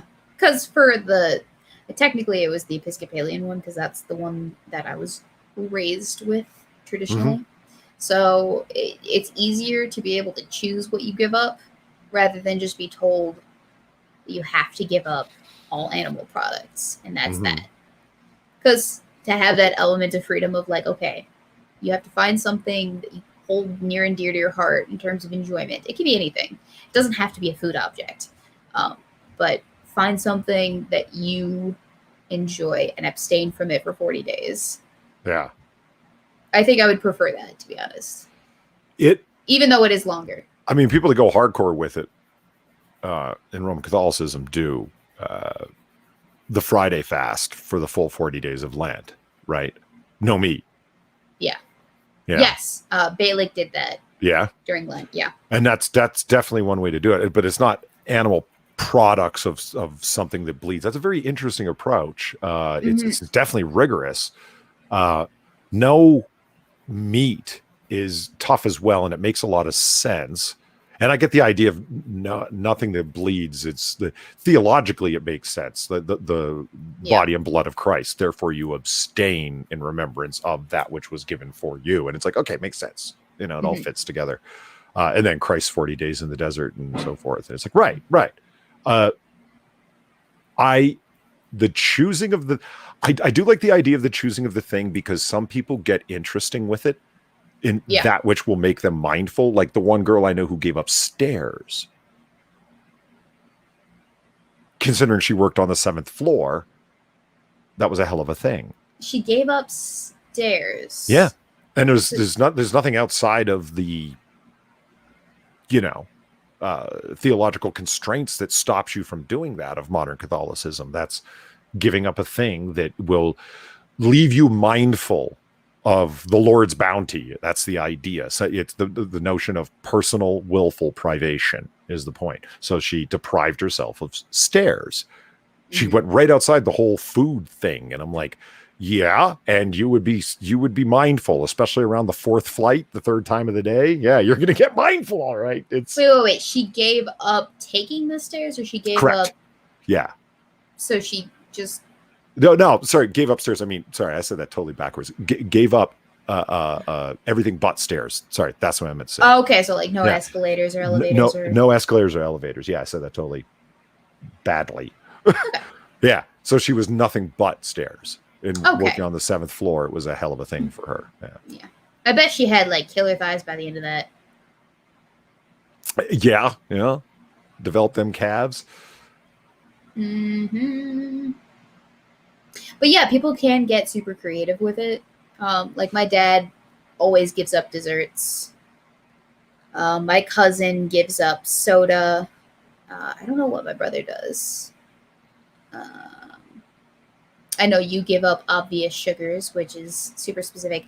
I think this was the first year that I actually took the giving things up aspect seriously. And it's funny because I'm not even all that religious. I just did it because I wanted to challenge myself. Yeah. Because, I don't have anything academically going on right now. So...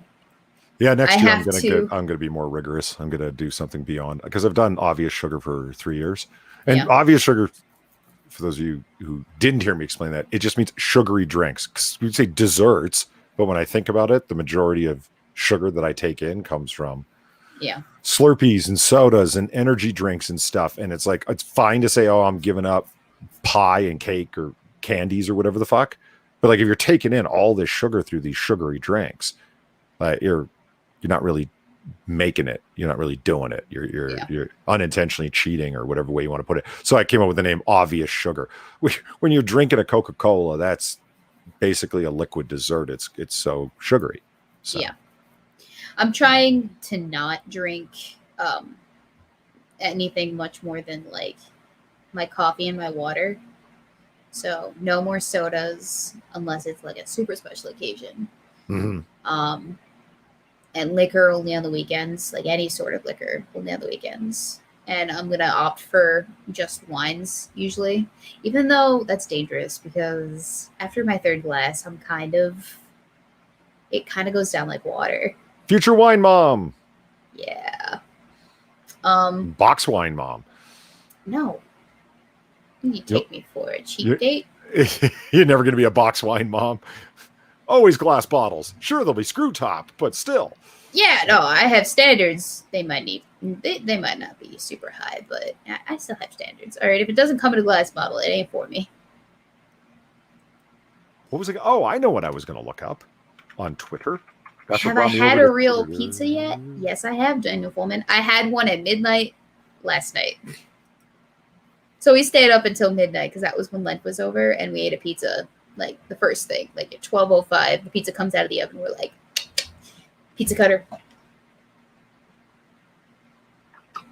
So yeah, we got that all out.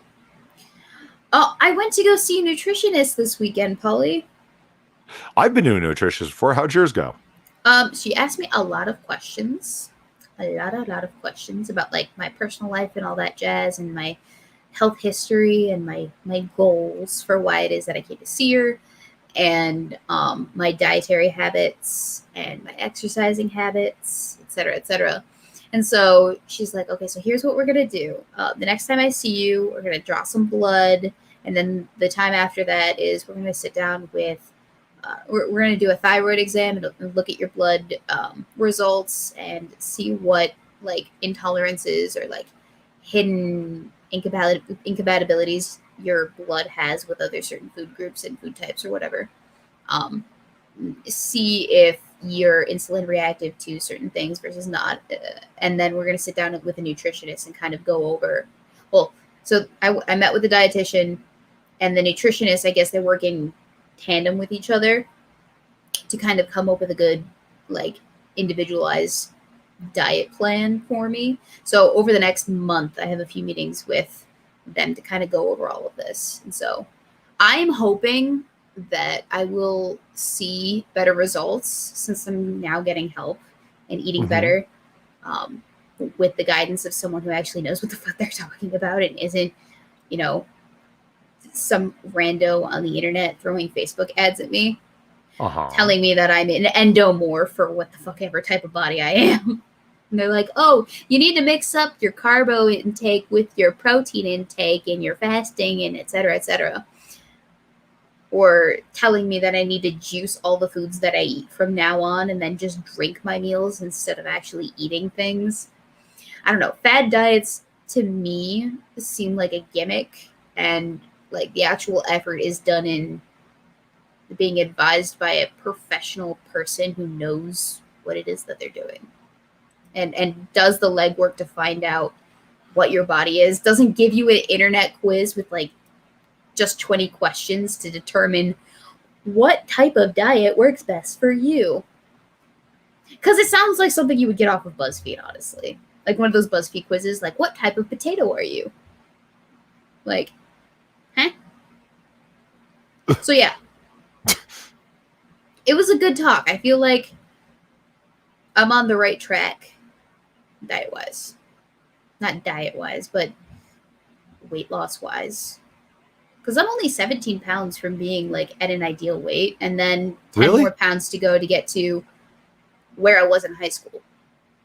What ideal defined by what? Surely not body BMI. Mass index. Yeah. No way. Yeah. According to my body mass index, I'm morbidly obese. I'm 6'10", I'm 6'2", 210, And I'm like crazy obese because they want everyone to be a fucking skeleton. BMI is just garbage. Well, the BMI, it has its uses, but its massive disadvantage is it doesn't look at body types and where things are and what kind of weight it is too. Like, you can have, so a lot of your weight, right? Yes, fat is part of the collection of things that make up your weight, but also there are a whole bunch of other things like internal organs, waste products, the blood within your body, your bones weigh a certain amount, your muscles even, they weigh more than fat, believe it or not. So if you are more muscular, it's going to be you're going to weigh more and you're going to go over the scale in terms of the body mass index. Like, you are going to be overweight according to that calculation. So while I don't think it's 100% accurate in all cases, I do think that it's a good start for me, because let's be honest, my weight is not because I'm muscular. Yeah. I just hire a guy to slap cookies out of my hands, says Daniel Fullman. I mean, I wish I had that amount of money. I just saw that Cynic said, don't knock box wine. We invented that shit. No, I'm not knocking box wine. I mean, what would Australians do without the goon bag? So I went and looked up the Twitter request that you crowdsourced for our debate. Oh, yeah? Let us look. I feel like we should let it sit for another week, but we should be more proactive in endorsing it. Yes. Because I don't think we got a whole bunch of good ideas. No, we didn't. We got some okay ones. Hunt for Red October is the greatest film ever made. Polly in the Affirmative. Weebo dissenting. Waffles or pancakes. Superiority of the metric system. Excel versus Access. I didn't even know what Access was. The 17th Amendment was a mistake. Polly in the Affirmative. That would actually be interesting. It's a little, we didn't want to go deep, but that would actually be an interesting debate. I'd love to take you on with that. I'm trying to find where I could flip a coin on that one just to see what would happen. There it is. Yeah, so we got a number of people. I'm going to retweet this just so we have it pinned. And then I'm going to pin it to my profile too. What is the 17th Amendment? Voting for senators. Oh, okay. Voting for senators? Mm-hmm. What's the exact language? I need to know. The Senate of the United States shall be composed of 2 senators from each state, elected by the people thereof for 6 years, and each senator shall have 1 vote. The electors in each state shall have qualifications requisite for electors in most numerous branches of the state legislatures. When vacancies happen in the Okay, so wait, how is this? What? Are we talking about the revision or the? Prior to that, senators were nominated by state legislatures. I did not know that. The American school system sucks teaching civics. Polly in the Affirmative.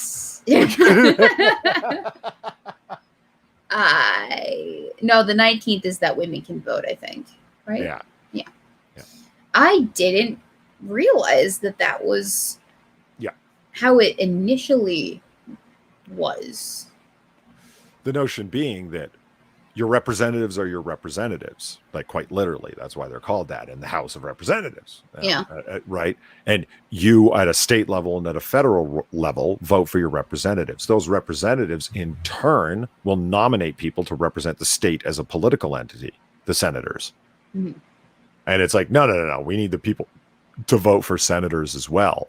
And it's like, but then aren't they becoming quasi representatives? Does that not disempower the whole point of the House of Representatives, that's the people's house there, where The Senate is supposed to be the states represented as political entities, which they should be. That's a bicameral legislature is a wonderfully balanced system when it's filled with checks and balances, of course, and veto powers and so forth, separations of authorities.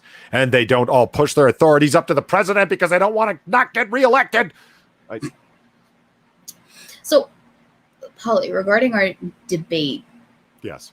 I was thinking about what if we just did, like, because I don't think we could fill like a solid 2 hours about any one of these individual topics unless we like seriously prepared for them and decided on it beforehand. But what if we had like a collection of the topics, the sides, and the arguments, and then we did like a generic amount of research, put it on like a spin wheel, and then just rapid fire On debated. the spot? Yeah, on the spot. Like we had a general idea of what was going to be on that spin wheel of topics. And then we spun a wheel to determine what we were going to talk about for the next like 15 minutes in debate. And then we spun a wheel to see who took what side. It could be fun. What? Okay, so what happens if one of them is like the 17th Amendment and you don't know what it is? Okay, so we both have an idea of what's on the wheel before the debate. We'd like have a week to prep ourselves on the issues beforehand. I see. I getcha. But we don't know what we're debating. We don't know what side we're going to debate until we get to that moment in time when we're spinning the wheel and deciding, okay, who takes what side. And then we just rapid fire debate one topic, move on to the next, decide who debates what side, debate that topic, move on to the next, et cetera, et cetera, et cetera.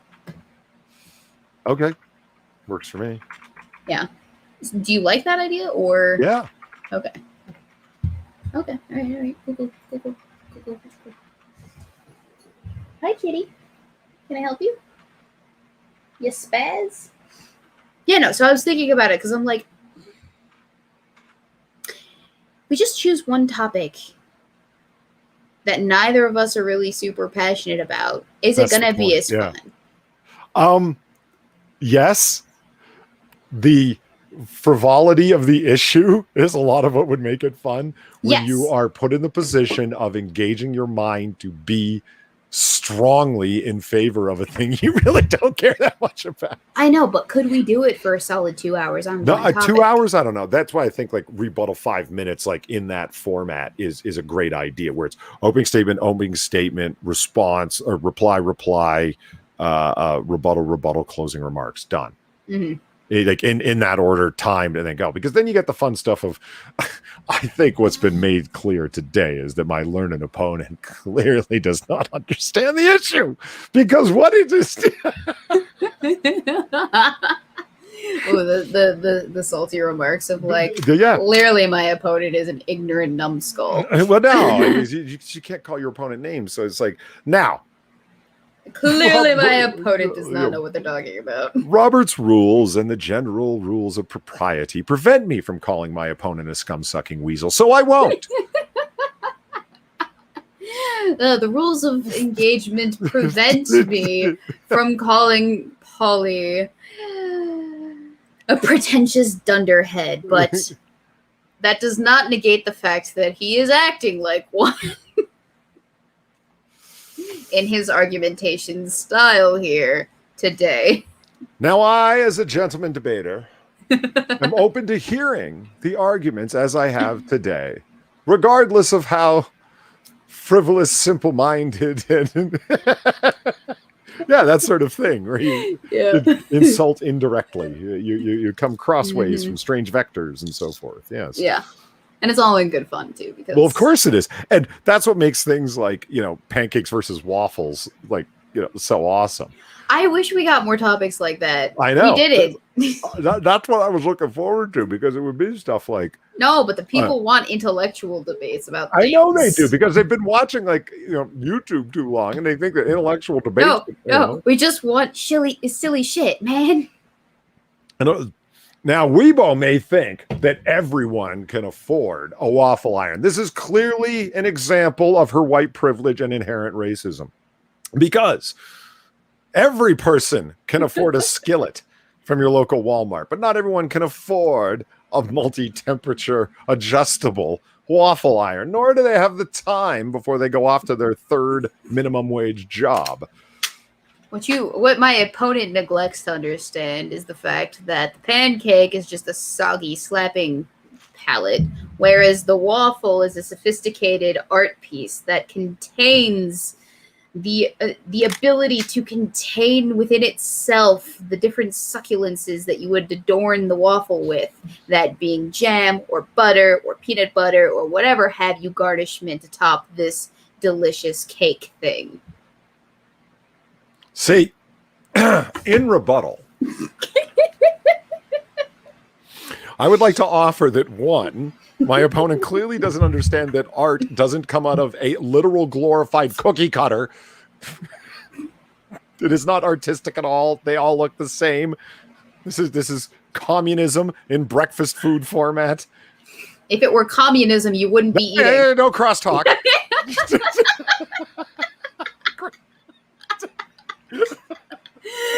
Do I have to stand up and hold my hand like this, like in a formal debate, if I want to say something? Polly, I have something to say. Who's the poor bastard who's going to have to moderate this is my question. What my opponent clearly doesn't understand is that in a communist society, one would not have the luxury of waffles or pancakes because they'd be starving. You've never seen HBO's Rome, have you? No, I haven't. You've been telling me to watch it for years. I one of the devices, like script devices that they end up using that's quite clever, is instead of having a narrator come on, there's the town crier. I forget the particular title that they had in Rome, where the news speaker who would come out and read news from the Senate. It's like, and the glorious Mark Antony has, and the actions, the gestures that the speaker is doing are quite odd, and they're very animated. He's thrusting with his hands and up with the, and they are the classic rhetorical gestural forms of proper oratory at that time. And they, discovered them as part of Greek and Roman studies. They're aware of these, and they got the actor to learn them. So he's standing there and he will do and moved towards Gaul as he does 3 hand and hip thrusts to the left. I don't know why that was seen as being, it's just yet one more thing that you would really enjoy about Rome. But Weebo's, she's too good to watch these things. It's fine. I'm not too good. I'll watch it eventually. So we were talking about books, and you had mentioned Rules of Attraction. Yeah. You had it, I have it. I'm in the middle of it. I can tell you exactly. You're fucking reading it? Yeah, I'm in the middle of it. What the fuck did you fucking tell me? This is exciting. How's it going? What do you think? Fill me in. I'm on chapter 4. Okay. And I don't like any of these people. No, you're not supposed to. They're not. I don't know why this book was written. I'm having trouble wrapping my... Okay, you're laughing at me because I know you're about to come up with some point. Oh, that's the point. It's not supposed to have a point. You're not supposed to like the characters. But I genuinely hate everything that I am reading while I am reading it. All of the actions, all of the internal thoughts that these people are having. They're horrible people. Yes. They make me uncomfortable at times. With the way that they react to things, it doesn't seem natural. It seems psychopathic almost. It's their internal monologues and thoughts are very separate from their external reactions, aren't they? Yeah, it's very not in sync with Weebo, how they react. That's very human. But it's also not in sync with duplicity in people. It's yes, it's duplicitous, but it's going to sound pretentious, but it's not how I would approach those situations. And I know that sounds ridiculous because this is not my story that they're telling. It's literally anyone else's. But I don't know. The way that I've always approached reading stories is from a perspective of, well, this is a person that, I can kind of insert myself in the shoes of. And I can't do that with these people, or that I would like to insert myself in the shoes of, but I don't want to be any of these people. Oh, I hate them all. Don't get me wrong. Like how can I say it? I have sympathy and empathy towards certain characters, but I wouldn't want to be friends nor really know or be associated with any of them. No. I have some sympathy towards Lauren. I began to have a sneaking like of Paul by the end of the book. Sean is just a dick. Yeah. That first, like, the immediacy of like how the book starts with basically what is a gang rape, essentially, like, or not date rape, not gang rape. Like, she's drunk and she's having sex with two boys, and there's no way that she could consent or that anyone else could consent because she was passed out for half of that.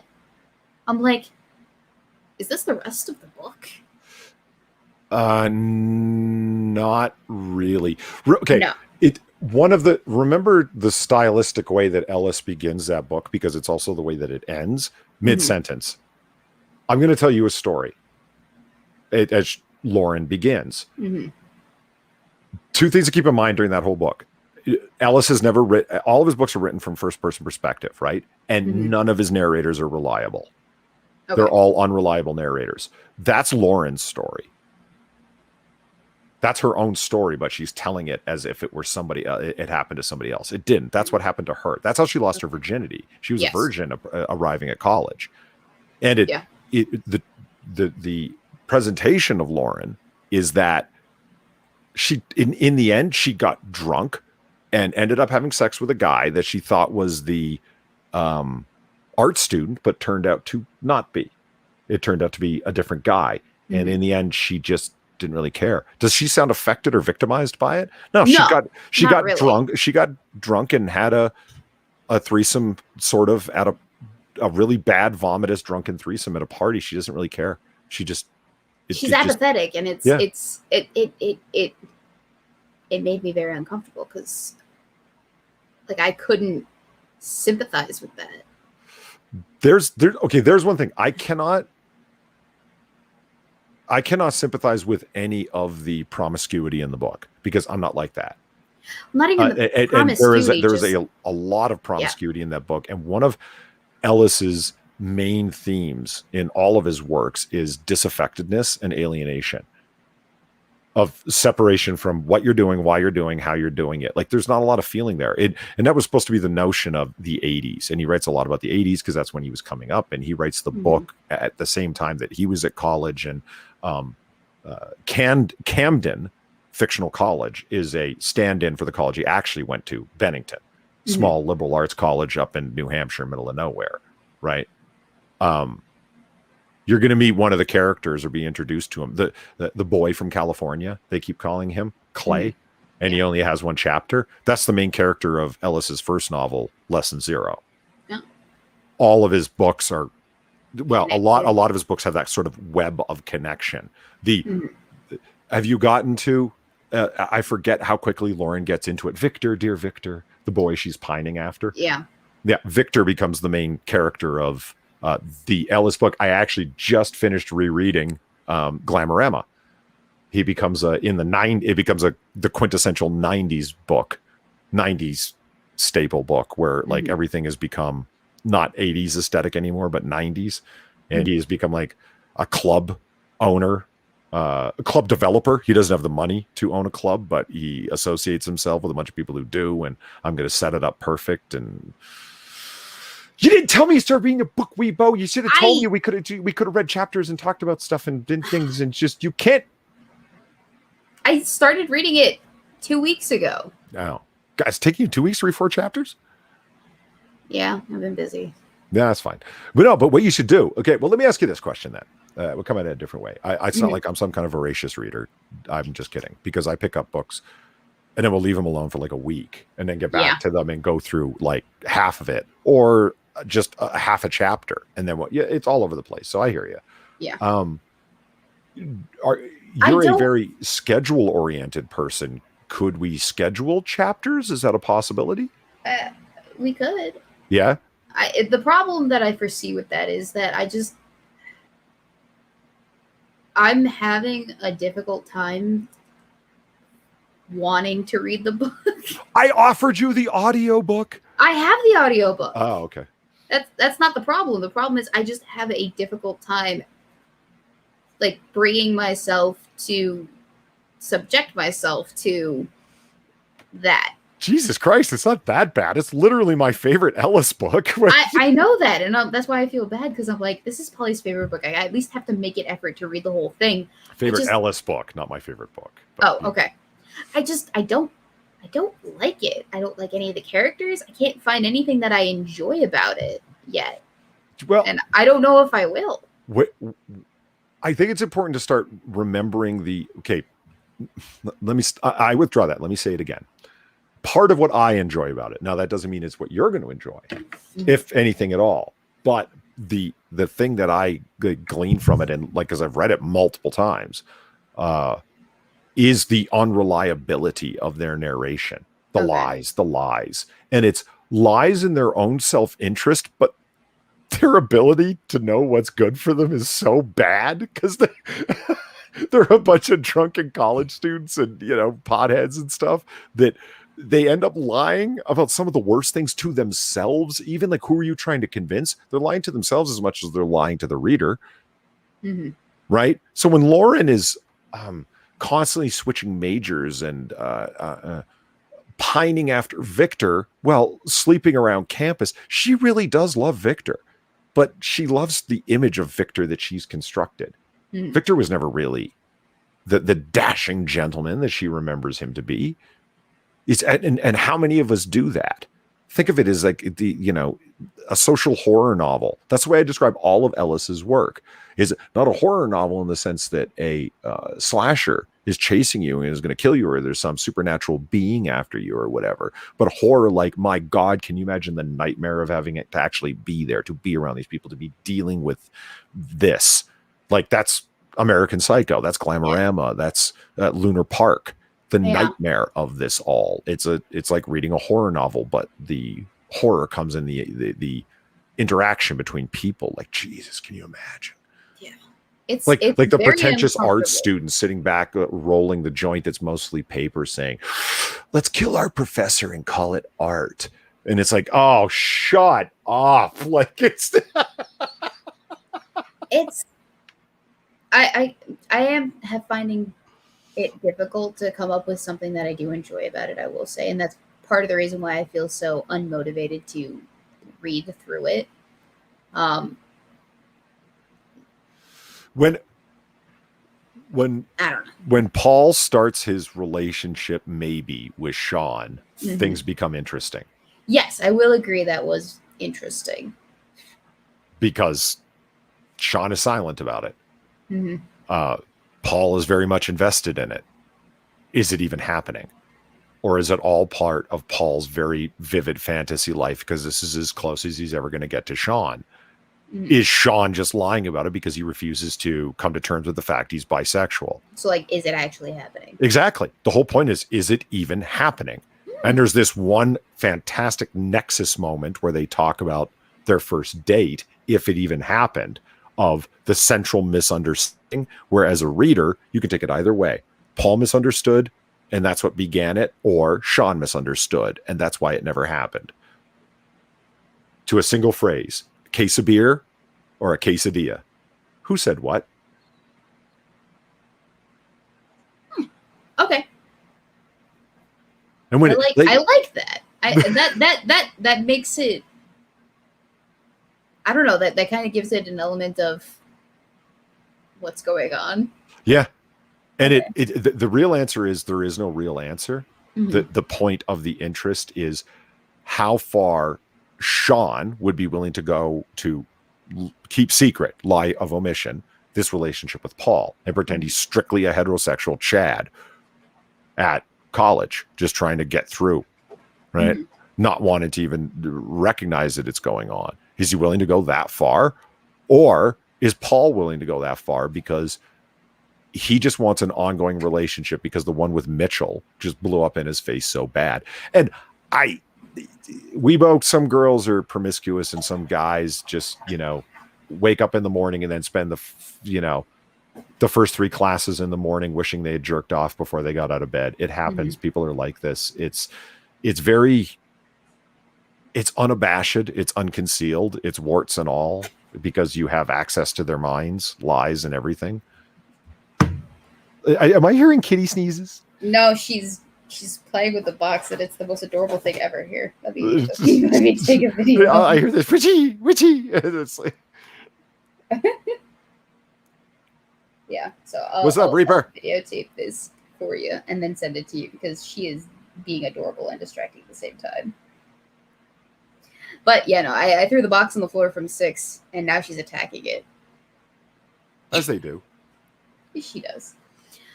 Okay, so given that new perspective, I guess my interest is newly vested in the book. And Weebo, mm-hmm. you want the real thing? We can do an XLS sheet if you want.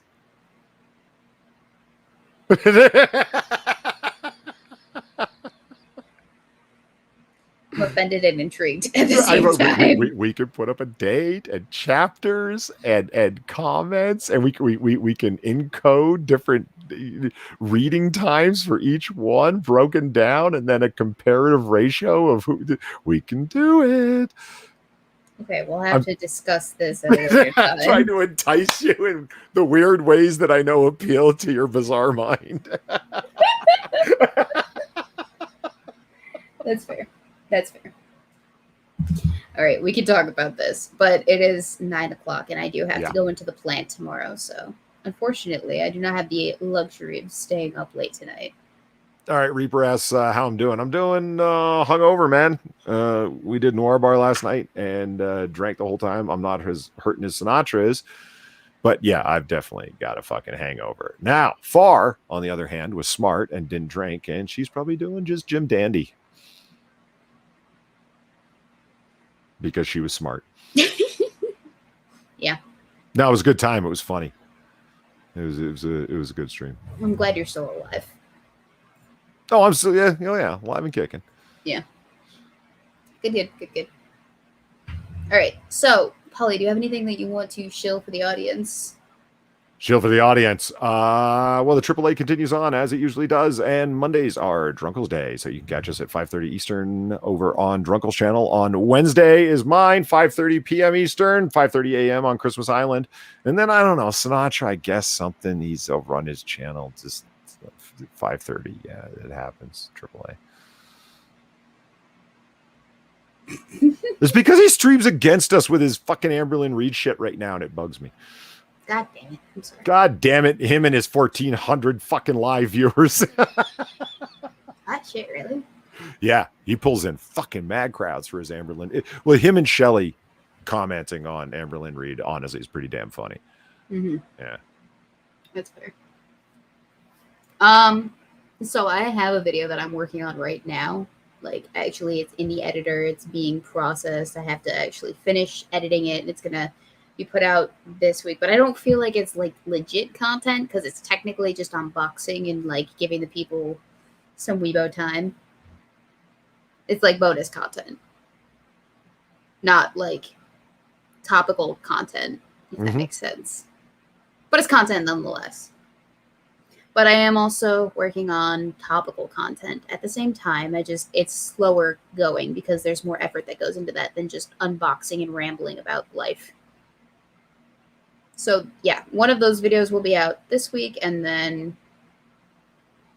I'm going to try and shoot for a video before I leave town for the wedding, which is coming up, which means that there are 2 Sundays there that I won't be able to do either side quest or cocktail hour, because I will be on a plane for that time, unfortunately. So, unfortunately, I will not be able to make like 2 consecutive cocktail hour and side quests in a row. So I will let you know when that is. Oh my God. It's not going to be this coming Sunday, but the Sunday after that and Sunday after that, unfortunately. All right. So you can do like Noir bars instead if you wanted to. Or you can post actual content. Whoa. Damn. That, wow. All right, I see how it is. It's fine. It's just, I had to. No, Weebo's not getting married. Weebo has to go to her cousin's wedding.